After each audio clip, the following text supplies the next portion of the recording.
नमस्कार दोस्तों। आज से कुछ समय पहले मुझसे एक व्यक्ति ने कुछ मदद मांगी थी कि वो पैसा देने को तैयार था। वो बोल रहा था कि मैं पैसा देने को तैयार हूँ। कुछ भारद्वाज नाम कुछ करके ऐसे ही नाम था कुछ। तो उसने मुझसे यह कहा था कि मैं आपको पैसा देने को तैयार हूँ और मैं काफ़ी जगह पैसे दे के थक चुका हूँ और पैसे ले लेते हैं और अपने नंबरों को बंद कर लेते हैं और कोई उत्तर नहीं देते और केवल पैसा लेने तक मतलब रखते हैं। तो उसने मुझसे कुछ कार्य की कहा था कि आप मेरा यह कार्य करा दो तो मैं आपको पैसा देने को तैयार हूँ। जिसके एवज में मैंने उसके लिए एक छोटा सा अनुष्ठान भी किया था, लेकिन उसके जो परिणाम स्वरूप मुझे जो उत्तर मिला था अपने अनुष्ठान के करने के बाद में, कि वो व्यक्ति नौकरी चाहता था अपने मनमाफिक, जिससे कि वो दूर नौकरी करता था किसी दूसरे शहर में और रहता कहीं और था, जिसका निवास कहीं और था, जयपुर में था और नौकरी कहीं और करता था वो। तो उसने ये मदद मांगी थी और ये कहा था कि मेरी नौकरी आप जयपुर में कहीं लगवा दो। तो उसने कंपनी वगैरह का नाम भी बताया था और मैं उसके पिता की तरफ से वो अपने दुखी रहता था क्योंकि बुजुर्ग थे उसके पिता। तो उसने यही सोचकर मुझसे निवेदन किया था कि आप मेरी नौकरी में थोड़ी सी सहायता करोगे तो आप जो भी पैसा मांगोगे मैं दे दूँगा। जिसके एवज में मैंने एक शिव जी का अनुष्ठान भी किया था, जिसके फलस्वरूप मुझे कामयाबी नहीं मिली और मैंने उससे फिर बाद में मना कर दिया कि ये नौकरी आपको नहीं मिलेगी। और मैंने फिर वो उसमें बाद में फिर जानने की प्रयास भी किया अप्सरा से कि क्या कारण था, और मुझे शिव अनुष्ठान में भी अनुभूति हुई थी, जो कुछ अनुभूति हुई थी। तो मैंने यही उसमें निष्कर्ष निकल के आया कि उसके पीछे कुछ ऐसे दोष लगे हुए हैं पूर्व जन्म के, जिससे कि वह अपने पिता की सेवा कर पाने में असमर्थ है और वो दूर अपने शहर से नौकरी करता है। और जिसके एवज में मैंने उसको कुछ अनुष्ठान वगैरह, कुछ शिव जी के अनुष्ठान वगैरह बताए भी थे। उसने यह भी बताया था अप्सरा ने कि उसके पीछे कुछ दोष लगे हुए हैं, कुछ पाप उसके बही खाते में चले आ रहे हैं, जिसके एवज में वो अपने पिता की सेवा करने में असमर्थ है। और जब तक वो अपने इस चीज़ को कर्म के बलबूते यहाँ पर शिव आराधना के, क्योंकि शिव आराधना हमारे पापों का शमन करती है और जैसे जैसे हम शिव जी की वंदना करते हैं या फिर जैसे जैसे हम शिव जी की आराधना करते हैं या फिर अनुष्ठान वगैरह करते हैं, वो उसको एक ही बात बोलते हैं, आराधना और अनुष्ठान को, तो हमें अपने पापों से मुक्ति मिलती है यदि हम संकल्प के साथ में अपने पापों की महादेव से बोलें, शिव जी से बोलें कि हमारे पापों को शमन करने के लिए हम यह साधना करते हैं। क्योंकि जब भी हमारे जीवन में कुछ परेशानियां आती हैं तो यह हमारे कर्मों का ही परिणाम होता है और यह हमारे कर्मों का ही भाग होता है जो हम किन्हीं समस्याओं में घिरते हैं और या फिर हम अपने घर परिवार से दूर रहते हैं या फिर अपने माँ बाप की सेवा करने में असमर्थ होते हैं। और यदि हम परदेश में नौकरी करते हैं तो यह हमारे कर्मों का ही परिणाम होता है, जिसकी एवज में हमें कुछ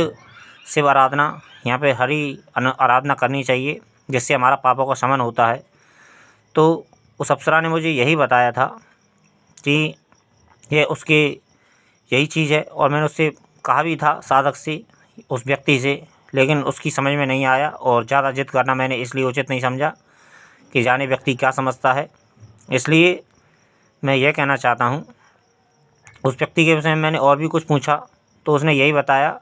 कि तुम जब तक कुछ नहीं कर पाओगे, जब तक वह स्वयं प्रयास नहीं करेगा, क्योंकि जो साधक अपने जीवन की समस्याओं का स्वयं समाधान करने की प्रयास नहीं करता है या फिर जो व्यक्ति अपनी समस्याओं से खुद निजात पाना नहीं चाहता है, तो तुम उसके लिए क्या कर लोगे। और दुखी होने से, तुम दूसरों के लिए दुखी होने से तुम्हारी कोई फ़ायदा नहीं है, क्योंकि सब अपने अपने कर्मों का परिणाम भुगत रहे हैं, जिसके तुम किस किस का दुख दूर करोगे और किस किस की समस्याओं का समाधान करोगे। जब व्यक्ति स्वयं ही अपनी समस्याओं का समाधान करने के लिए तत्पर नहीं है, या फिर तुमने तो अपना कर्तव्य निभाया था, तुमने शिव जी का उसको अनुष्ठान भी बताया था, लेकिन उसने तवज्जो ही नहीं दी या फिर उसने कुछ समझा ही नहीं और वो पैसे के बल पर ही सारी समस्याओं का समाधान चाहता है तो इसमें तुम कुछ नहीं कर सकते, क्योंकि तुम लाख चाहने पर भी तुम किसी को नहीं बाध्य कर सकते और यह अनुकूल भी नहीं होता है और यह एक वो भी नहीं होता है। और दूसरे मैंने एक साधक का प्रश्न पूछा था कि अभी एक पटना के मेरे पास में कुछ प्रश्न आया था और वह यह कह रहा था, मुझसे अप्सरा साधना करना चाहता था और श्री माली जी की तरफ से उसने माला वगैरह भी ली थी। तो उसके विषय में मैंने पूछा था कि ऐसे ऐसे साधक मुझसे प्रश्न कर रहा है तो मैं उसके एवज में तुम्हें क्या उत्तर दूं, उसके एवज में उसको क्या उत्तर दूं और तुम्हारा इस विषय में क्या विचार है या फिर क्या तुम्हारी राय है। तो उसने यह कहा, अप्सरा ने, कि सबसे पहले तो किसी को भी गारंटी लेने से पहले सबसे पहले तो उसे यह सोचना चाहिए, क्योंकि गारंटी तो खैर बाद में होती है, सबसे पहले तो किसी भी चीज़ को देखना चाहते हैं या फिर अनुभव करना चाहते हैं तो सबसे पहले तो उस साधक को जो है साधना करनी चाहिए। और बिना साधना के जब वो यदि गारंटी मांगे तो तुम गारंटी देके क्या करोगे, क्योंकि जब तक कोई साधक साधना करेगा ही नहीं तो कोई गारंटी देने से फ़ायदा क्या है, क्योंकि किसी भी चीज़ को अनुभूति करने के लिए साधना करनी पड़ती है। तो उसने यही उत्तर दिया था उस पटना के साधक के विषय में कि यदि उसने पूरी ईमानदारी से गुरु मंत्र के साथ में यह अनुष्ठान किया और पूरे जो पंचकर्म होते हैं, मंत्र जप, तर्पण, मार्जन, अर्पण और ये जितने भी पंचकर्म होते हैं, यदि वह यह पूर्ण प्रयास से करेगा, पूर्ण मनोयोग से यह साधना करेगा तो उसे कुछ ना कुछ तो अनुभव होगा। और रही बात उसको वचन देने की, तो वचन तक तो तब तक नहीं बात आती है जब तक पूर्ण साधना नहीं करता है या फिर पूर्ण मंत्र जप नहीं करता है। और रही बात अनुभव की, तो अनुभव तो होते हैं यदि कोई पूर्ण मनोयोग से कोई भी साधना करे। और यदि कोई थोड़ी सी बाधा है तो उससे आराधना के साथ में यदि कोई साधना करता है या फिर माता दुर्गा के आराधना के साथ में कोई उपासना करता है, अप्सरा की हो या फिर यक्षिणी की हो, यक्षिणी की में तो शिव मंत्र का अनुष्ठान किया जाता है। तो मैं यह कहना चाहता हूँ उन दोनों के लिए कि साधना करो और साधना करोगे तभी लाभ होगा। और जो साधक बिना साधना के अपने जीवन में सफलता पाना चाहते हैं तो लोगों के लिए ये मार्ग नहीं है। तो साधना करो, मैं यही कहता हूँ। धन्यवाद मित्रों।